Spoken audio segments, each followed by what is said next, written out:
Wellbeing and Self Pilates. I hope you guys are good today. So this week it's all about beginners Pilates and the essentials. That is really what Pilates is known for. Or maybe you haven't heard of some of these things before. I know people think, the hundreds, yes, or various things about Pilates, slow, controlled movement, using the breath, yes. So today we're going to look at articulation. So what is articulation? Articulation is very gentle control of the joints and we're looking particularly at the spine. And Joseph Pilates is known for saying that you're only as young as your spine is flexible. And if we don't mobilize these muscles that connect each vertebrae to the next vertebrae, then we are in for trouble. That will lead to back pain. And that means there's something wrong, something injury going on in the spine. And it can be very, very painful. Most people have some sort of back pain, back condition that causes them pain in their life. Yeah, so let's hope it's not going to happen to you. So what we're looking at here is spinal mobility. And the great thing is that not only are we creating mobility in the spine, movement, controlled movement, but we're strengthening the core muscles, or the muscles right deep next to the spine, because they're the ones that create the articulation. They have to work individually, each little vertebrae with the next vertebrae. So let's have a look at the cat stretch. Now, the name cat stretch, I think it's a little bit of a not quite a good name for that, because it's not really like a stretch.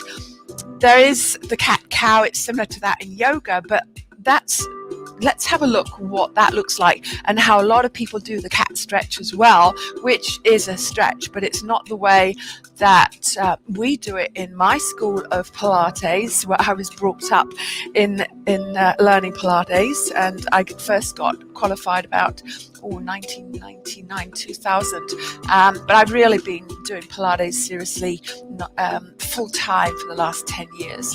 Alrighty, so it's about mobility, not stability, but it's really good. And we're going to do it on all fours. We're going to have two exercises we're going to look at today, the cat and also the hip roll to shoulder bridge. And they both do similar movements. All right. So if we come into our 4-point kneeling, heel of the hands under the shoulders. So if we start off with that relatively good box position there, that's a good place to start. We want to pull the shoulder blades down into the back pockets. And let's just think about protraction, retraction. We want to keep the shoulders, so let's retract and protract. Whoops, microphone's in the way there. So we don't want to be protracting. We don't want all that movement in the shoulder blades as we do this exercise. Whoops, forgive me. There you go. All right. So I'm going to move on the exhale. We haven't really spoken about breathing very much, but if we breathe out, we get more control. If we breathe out with pursed lips, we're going more into that tomorrow, okay? But just breathe out as we move, and then it's a full count breath. So we inhale, prepare. Exhale, and I'm going to engage my glutes and my abs. To tilt the pelvis backwards or upwards, and see if I can get some flexion in the lumbar spine. I can feel it. You might not see it because I'm quite stiff there, like a lot of people. So I'm going quite a little slower than I would normally because I'm talking. And I'm just thinking about each vertebrae, just flexing on the other one. And then I come into thoracic flexion, and I don't want to protract like this to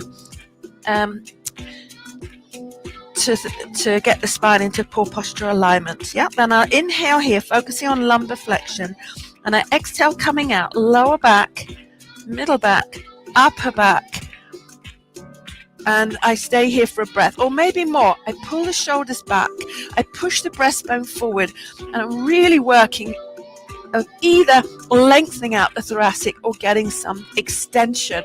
And I can definitely feel it, but you might not see it so much with me because I'm quite tight in extension and thoracic as well. So inhale, then exhale, as we come back through neutral, I'm starting to exhale, scoop in the belly, using my glutes to flex through the lumbar spine. Belly button to spine, folding over the ribs. Head comes down last. So really focusing on that lumbar flexion. We don't need it in the thoracic, guys, yeah? And then exhale, coming out lower back, middle back, upper back. Oh, that is so hard. And into extension. Yeah, so if you're doing that, if you do that correctly, it is such a tough exercise because we don't often exercise those muscles. They're not very strong. The ones they're the multifidi and the rotatores that connect one vertebrae to the next vertebrae. So really very, very important. And if we don't mobilize the spine like that, if we don't articulate the spine, then what happens is you get kind of stiff in several vertebrae together. Those muscles get a little bit tight, or they either get tight or they get lengthened. It depends where they are on the spine. But if you get a section of vertebrae that are stiff and they don't articulate one on the other, then you get that torque on each end of that stiffness, and there you're going to get disc problems there and joint problems. All right, so let's have a look how we're doing for time. Yeah, we got time for one more. So we're going to come down onto our backs here. Arms are lengthened down by the side. So I'm really focusing on the articulation. So in a class, I would cue a few more other bits. Yeah, for example, feet hip distance apart and feet close, fairly close towards the bottom. But we need to think about the knees. If that's too painful, that flexion in the knees, then just move your feet further away. So I've got my neutral spine. That's a little bit of a space between my lower back and the floor, and I want to start in neutral. Yeah. So I also lengthen the neck a little bit, retract the chin. I'm going to inhale. Now exhale, I'm going to flatten the back towards the mat and tilt the pelvis. So just like I've been doing on all fours, exactly the same movement, but I'm prone instead of, I'm supine instead of on all fours. So I'm really getting flexion. I'm lifting vertebrae by vertebrae, coming up into my shoulder bridge. Yeah, so we have neutral spine. So I'm not getting any extension in my thoracic. So the most important exercise for articulation is the cat stretch here. But this is nice.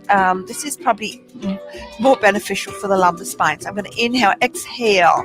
So I'm just softening down through the rib cage, and I'm just coming down vertebrae by vertebrae, tucking under. So I'm working through my lumbar spine.